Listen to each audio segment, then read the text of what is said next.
ফুলের বাগানে গভীর রাতে লুকিয়ে বসে আছে একটা চোর।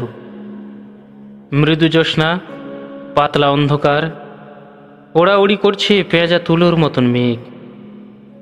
হঠাৎ দু একটা পাখিও ডেকে ওঠে। নিশীথ কুসুমের তীব্র গন্ধ কেমন আবেশময়। সেই গন্ধ কি ওকে মোহিত করতে পারে না? চোর হলেই কি তার থাকবে না সৌন্দর্যবোধ? দিন দুপুরে একটা 7 বছরের বাচ্চা মেয়েকে ছিনিয়ে নিয়ে গেল একজন মুখোশধারী। ওরা মুখোশ পরেছে পড়ুক, কিন্তু অতটুকু বালিকার মুখের হাসি কি ওরা দেখেনি? গলা টিপে সেই হাসি মুছে দিতে গিয়ে ওদের বুক কাঁপবে না? তোমার হাতে তলোয়ার থাকলে তোমার শত্রু একটা থাকবে, তারপর মুখোমুখি হবে লড়াই। এটাই তো মানুষের নিয়ম।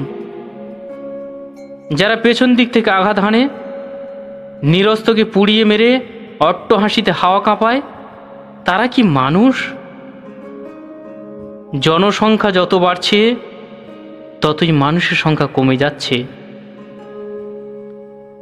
এই সব কথা মনে এলে কোনো খাদ্যের স্বাদ থাকে না। সব সুরই মনে হয় বেসুরো। সব গাছ থেকে ঝরে যায় ফুল, শিকড়ে লাগে পোকা। নদীর ধারে নির্জন গাছতলায় এখনো কি কেউ আপন মনে বাঁশি বাজায়? তার প্রতীক্ষায় বসে থাকি।